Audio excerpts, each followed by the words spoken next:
आप लोगों के सामने अपनी बात को रखना चाहता हूं। जिस बात को लेकर के सुहेलदेव भारतीय समाज पार्टी आज 17 साल से लड़ाई लड़ रही है हिस्सेदारी को लेकर के, लेकिन समाज में जो पिछड़े समाज के, खासतौर से पिछड़ी जाति के लोग हैं, जो पिछड़ी जाति के नेता हैं, चाहे वो विधायक हों, चाहे सांसद हों, चाहे मंत्री हों, चाहे भारतीय जनता पार्टी या समाजवादी पार्टी, बहुजन समाज पार्टी, कांग्रेस के नेता हों, किसी नेता की जबान नहीं खुल रही है। 27 अप्रैल 2020 को उत्तर प्रदेश सरकार ने एक शासनादेश 27 अप्रैल को जारी किया कि सामान्य वर्ग, अनुसूचित जाति के बच्चों को 100 बच्चों को 55 करोड़ 110 करोड़ रुपया देकर निःशुल्क कोचिंग कराने की व्यवस्था, आईएएस और पीसीएस बनाने की निःशुल्क कोचिंग की व्यवस्था उत्तर प्रदेश सरकार ने किया। इसकी जानकारी 28 तारीख को हम लोगों को होती है। 28 तारीख से लेकर लगातार 4 तारीख तक, चाहे वो महामहिम राज्यपाल महोदय हों, चाहे मुख्यमंत्री महोदय हों, चाहे प्रधानमंत्री महोदय हों, चाहे समाज कल्याण मंत्री हों, सबको हम बराबर बताते रहे, अखबारों के माध्यम से, सोशल मीडिया के माध्यम से, टेलीफोनिक माध्यम से। जब सरकार को लगा कि अब ओम प्रकाश राजभर इस बात को लेके बहुत बड़ा आंदोलन पैदा करने वाला है, तो सरकार बैकफुट पर आई। निर्णय तो लिया कि हम पिछड़ी जाति और अनुसूचित जनजाति के भी बच्चों को हम निःशुल्क कोचिंग की व्यवस्था कराएंगे, लेकिन हम उत्तर प्रदेश सरकार से ये कहना चाहेंगे कि आज जो वर्तमान व्यवस्था है, जो केंद्र और प्रदेश सरकार ने जो वर्तमान व्यवस्था दिया है, 10% आरक्षण सामान्य वर्ग को, 27% आरक्षण पिछड़ी जाति को और 22.5% आरक्षण अनुसूचित जाति और जनजाति को दिया है। उस आबादी के हिसाब से आईएएस, आईपीएस, पीसीएस की शुल्क जो कोचिंग की व्यवस्था है, उस आरक्षण के तहत बच्चों का एडमिशन हो। अगर ये सरकार इसको नहीं मानती है तो आबादी के हिसाब से कर दे, जिसकी जितनी आबादी है उस आबादी के हिसाब से कर दे। और दुर्भाग्य है पिछड़े समाज का और दलित समाज के नेताओं का कि इनकी जबान में पता नहीं क्या लगा है कि इनकी जबान नहीं खुल रही है। दलित समाज के नेता दिल्ली से लेकर लखनऊ तक बैठे हैं, लेकिन दलित समाज का हिस्सा लूटा जा रहा है। आबादी के हिसाब से इनको हिस्सेदारी नहीं मिल रही है और ये अपने स्वार्थ में मस्त हैं। जब आंदोलन हम लोगों ने सोशल मीडिया के माध्यम से, अखबारों के माध्यम से जब हम लोगों ने शुरू किया, क्योंकि लॉकडाउन लगा हुआ है, तो पूरे देश में ये संदेश गया, सरकार हिल उठी, सरकार बैकफुट पर आई और सरकार ने ये निर्णय लिया कि हम पिछड़े और अनुसूचित जनजाति के भी बच्चों को निःशुल्क कोचिंग कराएंगे। लेकिन ये फैसला सरकार ने जो लिया है, ये फैसला हम स्वागत करते हैं, लेकिन हम ये चाहते हैं कि जो आरक्षण व्यवस्था है, वो आरक्षण व्यवस्था के तहत बच्चों का एडमिशन होना चाहिए। और सरकार अगर आरक्षण व्यवस्था नहीं दे सकती है तो इसका मतलब कि सरकार धोखा दे रही है, हम लोगों के साथ अन्याय कर रही है। ये पिछड़े दलित समाज के साथ बहुत बड़ा धोखा हो रहा है। और साथियों, दूसरी बात, आज 17 साल से हम लोग गांव-गांव, नगर-नगर, शहर, जिले घूम घूम करके हम लोग छोटे छोटे मीटिंग, बड़ी बड़ी मीटिंग, बड़ी बड़ी रैलियों के माध्यम से हम लोग ये प्रयास किए कि जिस तरह गुजरात और बिहार में शराब बंद है, उसी तरह उत्तर प्रदेश में शराब को बंद कर दिया जाए। लेकिन बाहर भारतीय जनता पार्टी इसका दोहरा चरित्र, जब आज पूरा देश कोरोना महामारी से जूझ रहा है और सांसद निधि, विधायक निधि और हमारे पेंशन धारी लोगों के कटौती, तनख्वाह में कटौती, जो हमारे पुलिस विभाग के लोग सड़क पर रात दिन ड्यूटी कर रहे हैं, अस्पतालों में जो doctor, nurse, ward boy, compounder जो रात दिन मेहनत कर रहे हैं, ऐसे लोगों की भी तनख्वाह सरकार काटी, तब भी हम लोग मौन रहे। लेकिन दुर्भाग्य है साथियों कि हम लोग बराबर बात मांग करते रहे और कहते रहे कि शराब बंद करो। जिस दिन से देश के प्रधानमंत्री ने लॉकडाउन की घोषणा किया, 42 दिन, चाहे डॉक्टर हो, चाहे कंपाउंडर हो, चाहे नर्स हो, चाहे सिपाही हो, दरोगा हो, सीईओ हो, एसपी हो, डीआईजी हो, आईजी हो, सारे लोग लग करके जो 42 दिन 45 दिन मेहनत किए हैं, उस मेहनत पर केंद्र की सरकार और प्रदेश की सरकार ने पानी फेर दिया। कल मैंने देखा सोशल मीडिया पे, टीवी पे देखा कि जो सरकार वादा करती है सोशल डिस्टेंसिंग की, आज वो कल पूरा का पूरा टूट गया। और जो हम लोग बार बार कहते थे कि शराब से घरेलू हिंसा पैदा होगी, हिंसा बढ़ेगी, वो कल देखने को मिला कि लोग शराब पी करके अपनी पत्नी को गोली मार रहे हैं, कोई गाड़ी तो कोई भाई भाई से मार कर रहा है, तो कोई सड़क। तो ये सरकार ने जो फैसला लिया, ये गलत फैसला है। ये कोरोना को दावत दे रहे हैं, एक कोरोना जैसी महामारी को, भीषण महामारी को ये दावत दे रहे हैं। अब तो हमको लगता है कि जो 42-45 दिन तक हमारे पुलिस विभाग के लोग और स्वास्थ्य की टीम जो मेहनत किया है, और हमारे अधिकारी गण विभिन्न विभागों के जो मेहनत किए हैं, उस मेहनत पर कल सरकार ने शराब की दुकानें खुलवा करके, शराब के ठेके खुलवा करके उनकी मेहनत पर पानी फेर दिया और कोरोना को बढ़ने का मौका दे दिया। आज जो गुजरात से, दिल्ली से, बंबई से तमाम हमारे प्रवासी मजदूर आ रहे हैं विभिन्न जिलों में, आज स्थिति यह है कि उनके रख रखाव, उनके खान पान जो व्यवस्था बनी है उसमें ध्यान होना चाहिए सरकार का। लेकिन सरकार सिर्फ पैसा कमाने के लिए, गरीबों को गरीब बनाने के लिए, गरीबों को भिखारी बनाने के लिए ये सरकार ने शराब का ठेका खोला है। लेकिन वहीं जब लाइब्रेरी खुलती है तो व्यक्ति विकास के रास्ते पे जाता है, और जब ठेका खुलता है, शराब पीता है, तो वो पतन की ओर जाता है। तो सरकार पतन की ओर ले जाने के लिए ये शराब की दुकान खोली है, ठेका खुलवाया है।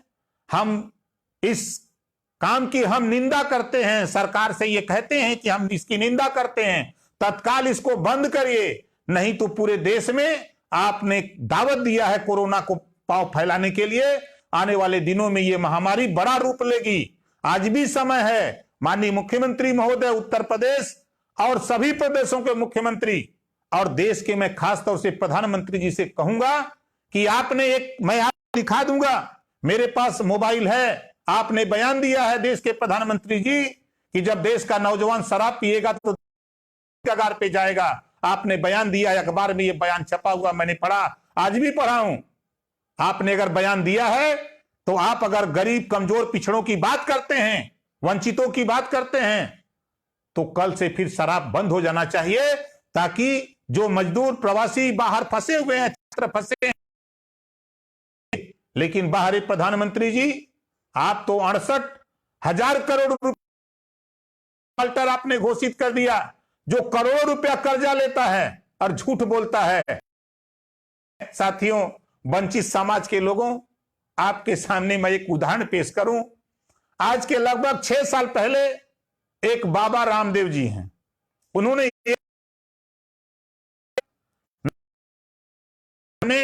कि बताओ बच्चों, अगर तुझे पेट्रोल 30 रुपया, 35 रुपया, 40 रुपया मिले, वो अच्छा है कि 70-80 रुपया मिले? बच्चों ने कहा कि नहीं, सस्ता मिले, 35-40 रुपया मिले तो अच्छा रहे। वोट तो दिलवा दिया, उस समय तो झूठ बोला, लोगों ने विश्वास कर लिया, वोट दिलवा दिया। लेकिन बाबा रामदेव 2221 करोड़ रुपया में उनका भी कर्जा माफ हुआ है। 68,000 करोड़ जो रुपया कर्जा माफ हुआ है उसमें ये भी शामिल हैं। और तो और साथियों, उत्तर प्रदेश में झूठ बोल इतने उद्योगपति हैं, वो भारत आगे बढ़ाने का काम किए। यही भारतीय जनता पार्टी, अभी मैं देखा फेसबुक पर, दिल्ली में भारतीय जनता पार्टी शराबबंदी का, शराब के ठेका खोलने का विरोध करती है। मैं तो समझ नहीं पाता हूं कि ये भारतीय जनता पार्टी का दोहरा चरित्र, बंगाल में, राजस्थान में, दिल्ली में आप विरोध कर रहे हो, और प्रधानमंत्री, तेरी पार्टी का प्रधानमंत्री, तेरी सरकार दिल्ली में, तेरी सरकार आदेश करती है, और तेरे सरकार के आदेश पे दिल्ली में, बंगाल में, राजस्थान में ही नहीं पूरे देश में शराब की दुकान खुली है। भारतीय जनता पार्टी के लोग अगर चाहते हो पिछड़े, दलित, अल्पसंख्यक, वंचितों का हित चाहते हो, आप तत्काल प्रधानमंत्री को चिट्ठी कि आप शराब, नहीं तो ये कोरोना पूरे देश में इतना तेज फैलेगा कि आप रोक नहीं पाओगे। अभी डॉक्टर परेशान है, हम तो अपनी विधानसभा की बात करें, निधि तो ले लिया 3 करोड़, एक भी मास हमारी विधानसभा में किसी गांव में नहीं बैठा। इसी तरह का बयान सीतापुर के विधायक ने दिया, इसी तरह का बयान सिद्धार्थनगर के कम से कम सैकड़ों विधायक इस बात को हमसे टेलीफोन पर कह चुके कि साहब अन्याय हो रहा है। और थानों का क्या हाल है, ये वंचित समाज के लोग वहां खुलेआम, गरीब जा रहा है तो खुलेआम मांगा जा रहा है पैसा कि 10,000 दो, 20,000 दो, 25,000 दो, जिस तरह का केस है उस तरह का रुपया मांगा जा रहा है। और मुख्यमंत्री और प्रधानमंत्री जी कह रहे हैं कि एकदम भ्रष्टाचार खत्म हो गया है। पंचम तल पे भ्रष्टाचार शुरू हुआ है, वहां से भ्रष्टाचार थाने से लेकर के चौकीदार तक पहुंच गया है। इस पे जरा ध्यान से देखिए, तब आपको समझ में आएगा। जो बात कल तक ओम प्रकाश राजभर कहता था, वो बात मुख्यमंत्री और प्रदेश के भाजपा के नेताओं को बुरा लगता था। आज भारतीय जनता पार्टी के लोगों, जरा सोचो कि तेरी पार्टी का तेरा विधायक इस बात को कह रहा है कि जब विधायक की बात दरोगा नहीं सुन रहा है, विधायक जा रहा है तो दरोगा कुर्सी पर बैठा रह रहा है, और दरोगा कह रहा है कि ये थाने दलालों का अड्डा बन गया है।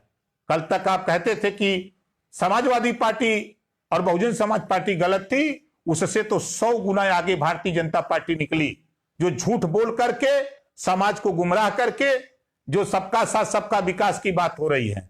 आज किसी भी जिले में उठा के देखिए, जिस जिले में 26 थाने हैं उस जिले में 22, 23, 24 अकेले सामान्य वर्ग के लोग हैं। ये पिछड़े समाज के लोग मूक दर्शक बने हैं, हिस्सेदारी के लिए ये नहीं बोल सकते। आज 75 जिले हैं, 75 जिलों के एसपी और डीएम को उठा के देखो, आप विभागों को सीओ उठा के देखो, सीओ जितने पोस्ट हैं उनको उठा के देखो। आज पिछड़े और दलित के साथ इतना बड़ा अन्याय हो रहा है। इस अन्याय को बर्दाश्त करके पिछड़े दलित समाज के लोग, जो सरकार में बैठे हुए लोग हैं, उनसे मैं कहना चाहूंगा कि समाज को धोखा मत दो, समाज के अधिकार के लिए लड़ो। जब तक समाज, हम मुसलमान भाइयों से कहना चाहता हूं कि देखो, आप आजादी के पहले नौकरियों में 38% थे, तब आपके साथ अन्याय अत्याचार नहीं हो रहा था। आपकी कांग्रेस पार्टी ने इतना बढ़िया विकास किया, कांग्रेस पार्टी ने इतना बढ़िया विकास किया, और उसके बाद समाजवादी पार्टी, बहुजन समाज पार्टी ने इतना विकास किया। भाजपा तो तेरी विरोधी थी, आप 1% भी नौकरियों में नहीं रह गए हो। आज यही तेरी दुर्गति का कारण है। तुम कभी मुलायम सिंह को ताकत देते हो, तो कभी अखिलेश को ताकत देते हो, तो कभी मायावती जी को देते हो, तो कभी सोनिया को देते हो, लेकिन तुम अपनी ताकत खुद इकट्ठा नहीं करते हो। जब तक तेरी जाति का बेटा सिपाही, दरोगा, बाबू, चपरासी, तहसीलदार, लेखपाल बनाने की लड़ाई तुम नहीं लड़ोगे, तब तक तुझे इसी तरह डरवाते रहेंगे। और पिछड़े समाज के लोगों, वंचित समाज के लोगों, मैं आपसे कह रहा हूं, देखो, ये भारतीय जनता पार्टी के लोग मुसलमान को चारा बना लिया और पिछड़े समाज देश और प्रदेश में अपनी सरकार बना रहे हैं, और सरकार बनाकर सरकार चला रहे हैं। देने की बात आ रही है तो पिछड़े दलित तुझे जूता मार करके भगा दिया जा रहा है। इस नाते हम कहना चाहूंगा कि हिंदू मुसलमान साहब डॉक्टर अंबेडकर जी ने संविधान के पहले पन्ने पे लिखा, समता, स्वतंत्रता, बंधुत्व और न्याय।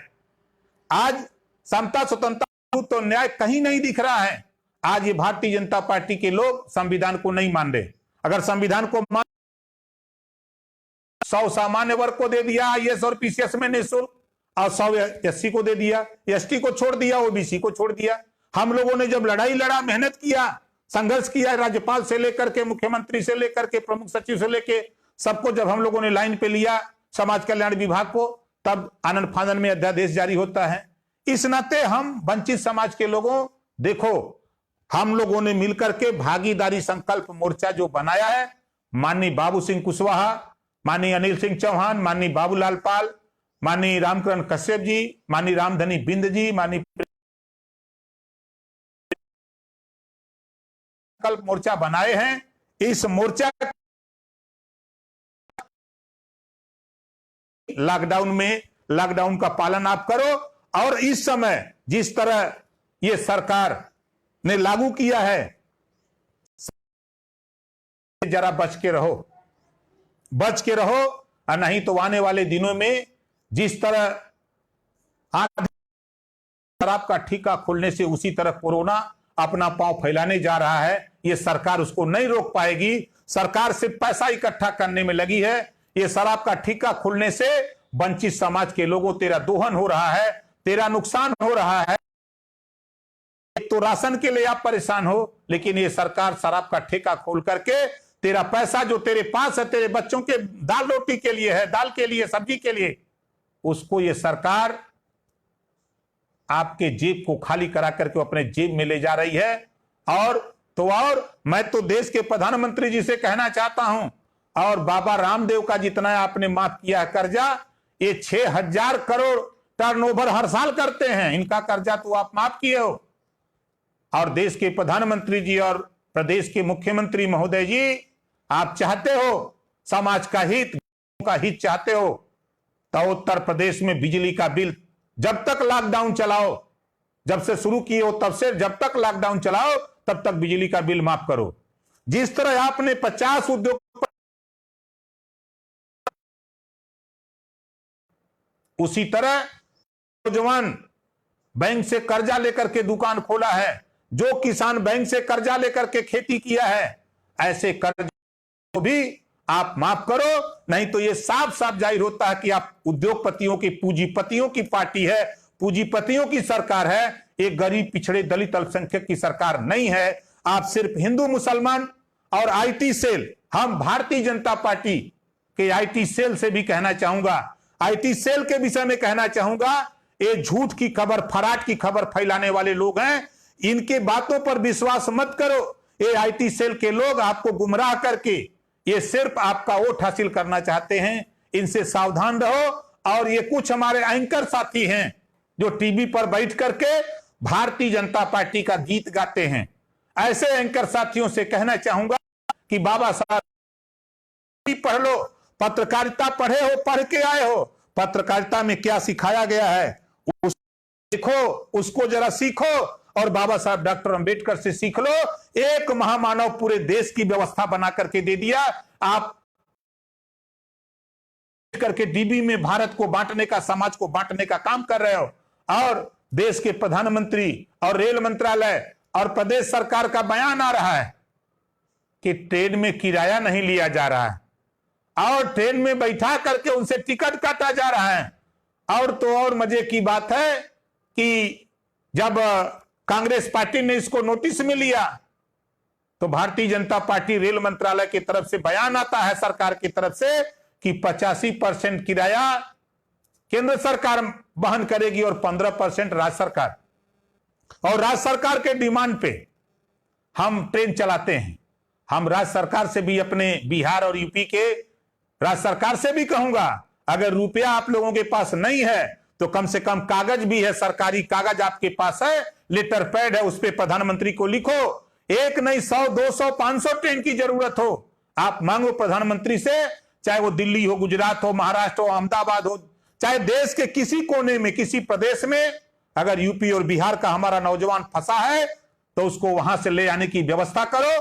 आप जो नोडल अधिकारी नियुक्त किए हो, हम माननीय मुख्यमंत्री जी से कहूंगा, और जो हमारे प्रमुख सचिव गृह बार बार आके टीवी पे बयान देते हो, आपने जो नोडल अधिकारी नियुक्त किया है, किसी का फोन नहीं उठता है, किसी का फोन नहीं उठता है। ये हमारे तमाम मजदूर भाई, हमारे तमाम प्रवासी मजदूर जो बाहर गए हुए लोग हैं, ये बहुत परेशान है। ये कहां जाएं? सूरत की हाल, जिस प्रदेश से मुख्य प्रधानमंत्री आते हैं, वहां की हालत तो ये हो गई है कि थाने जाता है तब भी लात खाता है, डांट के है। वो कहां जाए, किससे कहे? इसकी भी व्यवस्था के विषय में सोचो।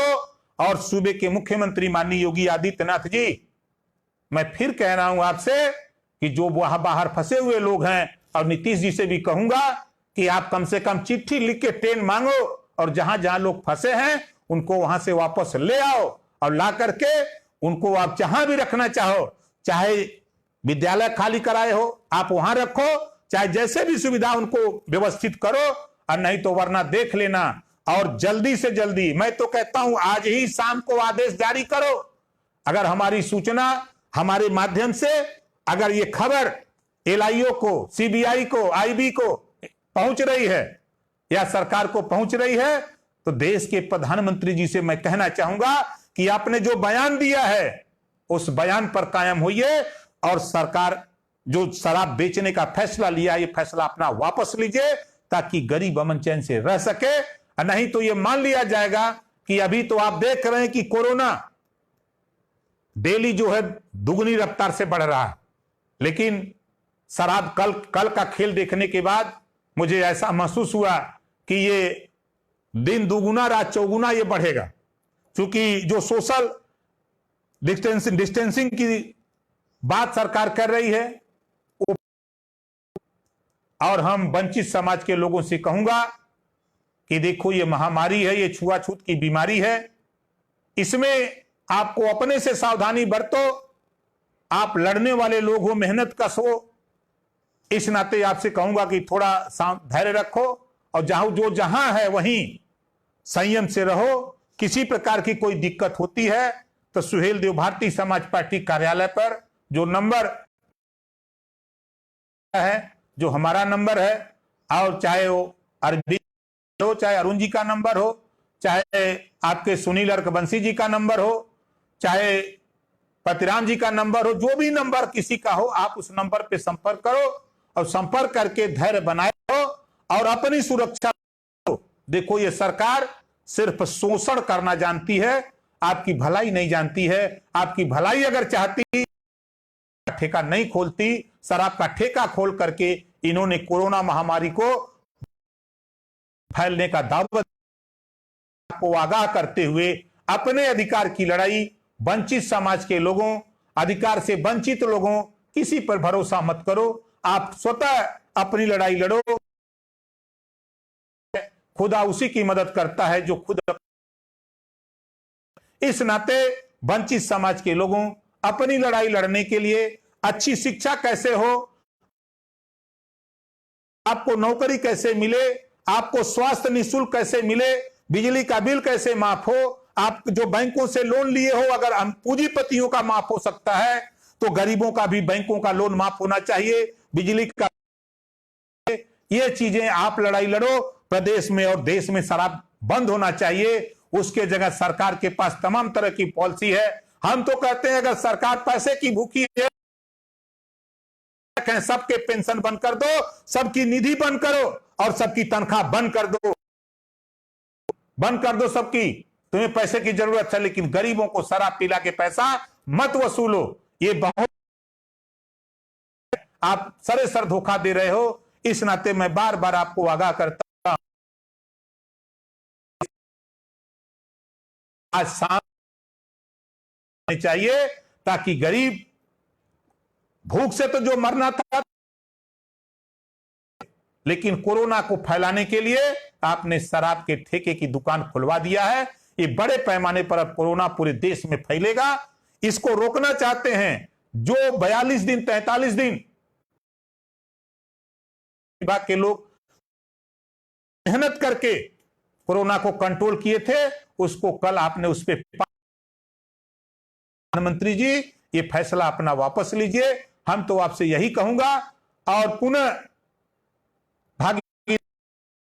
कि हम सभी छोटे बड़े नेता, राष्ट्रीय अध्यक्ष, प्रदेश अध्यक्ष, ब्लॉक विधानसभा, जिला, कि आप टेलीफोनिक संबंध बनाए रखिए। ज्यों ये लॉकडाउन सरकार जो फिर अपने मैदान में आएंगे और 2022 में गरीबों सरकार बनाएंगे। आज 130 करोड़ आबादी है पूरे देश में, 130 करोड़ मात्र आबादी है। इन्होंने माफ किया है 50 उद्योगपतियों का, 50 माफ किया। करोड़ आबादी है, को 1-1 करोड़ रुपया खाली दे दो तो वो आपसे का नहीं, उसी में अपना रोजी रोजगार कर लेगा। लेकिन आप ऐसा नहीं करोगे। जिस दिन सरकार बनेगी, आप 2000 की बात करते हो, 500 रुपए की बात करते हो। हम हर परिवार को जिस दिन उत्तर प्रदेश में ये वंचित समाज अपनी सरकार बना लेगा, उस दिन हम लोग भेज करके दिखाएंगे। क्योंकि गरीबी में हम लोग पले हैं, गरीबी को जानते हैं। गरीबी कैसे दूर होगी, हमारा गरीब कैसे लड़ेगा, जब उसके पास संसाधन होगा, शिक्षा होगी, स्वास्थ्य होगी, दवाई होगी, तब वो गरीब लड़ाई लड़ेगा, वरना अपने रोजी रोटी के लिए परेशान रहता है। इस नाते साथियों, हम वंचित समाज के लोगों पुनः आपसे कहना चाहता हूं कि भारतीय जनता पार्टी के चक्कर में मत रहो, अपनी सरकार बनाओ, अपनी बिगड़ी बनाओ, अपने बच्चे को रोजगार के लिए लड़ो, अपने बच्चे को नौकरी के लिए लड़ो। आपको अच्छी स्वास्थ्य की व्यवस्था कैसे हो? जब देश में कोरोना की महामारी फैल रही थी तो यही भारतीय जनता पार्टी मध्य प्रदेश में विधायक खरीद रही थी। जब इस देश में वेंटिलेटर की जुगाड़ करने की थी, व्यवस्था खरीदने की थी, तब तो ये विधायक खरीद रहे थे। जब इस देश में जब जिस तरह लॉकडाउन किया, उस समय शुरू में जिस समय एयरपोर्ट बंद करना चाहिए था, तो इन्होंने डोनाल्ड ट्रंप को लाकर के अहमदाबाद में उसका स्वागत कर रहे थे। और उस स्वागत की देन है कि देश में सबसे ज्यादा कोरोना अहमदाबाद और गुजरात में देखिए मिल रहा। और जब आपने ट्रंप को आगरा पहुंचाया तो आज उत्तर प्रदेश का वुहान बन गया है आगरा। और आप अगर पहले ही ये आज जो समस्या पैदा हुई है प्रवासी मजदूरों की, आप अगर जिस दिन लॉकडाउन किए उसके 15 दिन पहले, जब 30 जनवरी को ही आपको केरल में कोरोना का पेशेंट मिल गया, उसी समय आपको हिदायत दे देना चाहिए था कि 10 दिन के अंदर सब लोग अपने अपने गांव जाना चाहे चले जाओ, नहीं तो लॉकडाउन नहीं दिया जाएगा। तो हमारे तमाम प्रवासी मजदूर फंसे हुए हैं, वो अपने संसाधन से, अपने पैसे से अपने अपने घर आज आपसे सिफारिश नहीं करते। इस नाते पुनः फिर निवेदन करता हूं कि जो आपके नोडल अधिकारी नियुक्त किए गए हैं, उनके नंबर, हमारे प्रमुख सचिव गृह जो आप आकर के बयान देते हो, उनके जरा नंबर पे जरा चेक कर, फोन करके देख लो या व्हाट्सएप करके देखो, मैसेज करके देखो क्या रिजल्ट मिलता है। इस नाते कोई ऐसी व्यवस्था बनाओ। आप तो यहां से हम लोगों के यहां लोग फोन कर करके अनाज नहीं है, खाना नहीं है, किराया नहीं है, हम लोग कैसे आवें, हम लोग अब यहां रहना नहीं चाहते हैं। इस नाते आप ऐसा कोई ऐसा व्यवस्था बनाओ जिससे वो गरीब जो घर आना चाहता है वो घर आवे, जो वहां रह के काम करना चाहता है वहां वो रह के काम करे। इसी बात के साथ हम वंचित समाज के लोगों से